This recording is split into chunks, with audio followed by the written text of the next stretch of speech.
जय श्री राम मित्रों, मैं पंडित शिव पाराशर आपका स्वागत करता हूं आपके अपने इस YouTube चैनल पर। मित्रों, आज की जो ये वीडियो है ये मेरी तरफ से आपको सुझाव भी है, एक जानकारी भी है, और अगर आप चाहते हैं कि ये एक मार्गदर्शन हो तो ये एक मार्गदर्शन का कार्य भी ये वीडियो करेगी। इससे पहले मैं वीडियो शुरू करूं, आप हमारे चैनल पर अगर नए हैं तो चैनल को कर लीजिए सब्सक्राइब, साथ ही बेल बटन जरूर दबाएं ताकि आपको आने वाली हमारी सभी वीडियोज के नोटिफिकेशंस मिलते रहें। मित्रों, मानव जीवन में उतार चढ़ाव निश्चित रूप से आते रहे हैं और आते रहेंगे, लेकिन क्या रहता है, जब हमें सुख की अनुभूति होती है, यानी जब हमारा सही समय शुरू हो जाता है, तो हम क्या करते हैं, कोई एक कार्य करते हैं और उसमें हमें सफलता मिल जाती है, फिर सोचते हैं थोड़ा कुछ और किया जाए, फिर सफलता मिल जाती है, लेकिन उसके बाद हम अपनी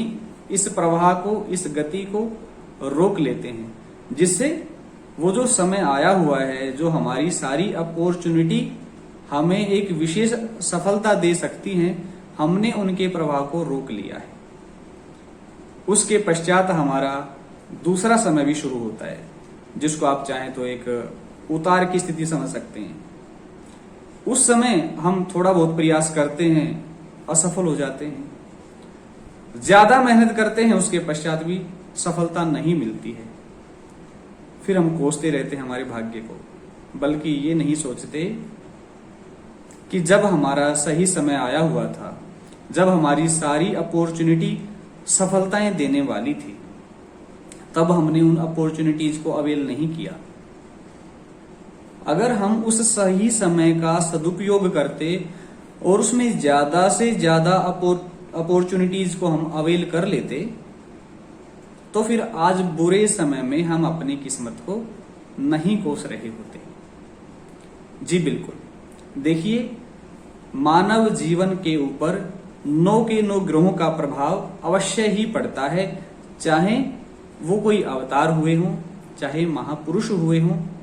या कोई हमारे जैसे सामान्य आदमी। श्री रामचंद्र जी के ऊपर भी नवग्रहों का प्रभाव था, श्री कृष्ण जी के ऊपर भी नवग्रहों का प्रभाव था। आप किसी की भी कुंडली देख सकते हैं, इनमें से सभी ने अपने जीवन में बहुत ही संघर्ष किया है, बहुत ही असफलताएं जी हैं, और सफलताओं के भी चरम तक पहुंचे हैं। तो मेरा यहां पर आपको कहने का अर्थ ये है कि आप अपनी जन्म कुंडली निश्चित रूप से अपने किसी निजी ज्योतिषी से या फिर हमसे भी आप चेक करा सकते हैं। यहां मैं आपको एक ज्योतिष से संबंधित जानकारी दूंगा, जिसके माध्यम से आप जन्म कुंडली खुद भी चेक कर सकते हैं कि आपका सही समय चल रहा है या कुछ दिक्कत है समय में। अगर ये दशाएं, महादशाएं आपकी सही चल रही हैं, तो जितना हो सके उतना एक्सटेंड कर लीजिए, उतना ही अपॉर्चुनिटीज के फायदे उठाइए, उतना ही अपने आप को विस्तृत कर लीजिए। लेकिन अगर समय सही नहीं है, ग्रह आपके फेवर में नहीं है, तो अभी थोड़ा सा और रुकें, अपने आप को संगठित करें, अपनी शक्तियों को संगठित करें और सही ग्रह की दशा आने का इंतजार करें। ये एक वेल प्लानिंग की बात है। देखिए, जब भी किसी की भी कुंडली में लग्नेश की महादशा आती है, या अंतरदशा आती है, या प्रत्यांतर दशा आती है, और जन्म कुंडली में लग्नेश की स्थिति सही है, या वो मित्र राशि में है, या उच्च की राशि में है, या त्रिकोण में बैठा हुआ है, शत्रु की राशि में नहीं है, नीच का नहीं है, तो इसका और डिग्री वाइज वो सही है, बलवान है, 12 से 18 डिग्री के बीच का है, और सूर्य से अस्त नहीं है, तो समझ लीजिए कि आपका लग्नेश बहुत ही प्रबल है, और वो दशा आपके लिए बहुत ही महत्वपूर्ण सिद्ध होने जा रही है। अगर ऐसी दशा चल रही है तो आप बिल्कुल ना चूकें। लग्नेश की दशा में अगर पंचमेश की दशा आ जाती है, तो ये सोने पर सुहागा है। पंचमेश की स्थिति नोट कीजिए, अगर वो सही स्थान में बैठे हुए हैं, शत्रु राशि में नहीं है, अपितु मित्र राशि में है, उच्च के हैं, नीच के नहीं होने चाहिए, सूर्य ग्रह से अस्त नहीं होने चाहिए, डिग्री वाइज भी बलवान है, तो आंखें बंद करके कोई भी कार्य कीजिए, कहीं भी कंसंट्रेट करिए, निश्चित रूप से सफलता मिलेगी उस दशा में। यहीं पर अगर पंचमेश की बजाय भाग्येश की दशा आती है, नवमेश की, और स्थिति यही है, ग्रह मजबूत भी है, शत्रु राशि में भी नहीं है, नीच का भी नहीं है, अस्त भी नहीं है, डिग्री वाइज भी बलवान है, मैं कह रहा हूं सफलता के चरम तक जाओगे अगर आप इस सही समय का सदुपयोग कर लेते हैं तो।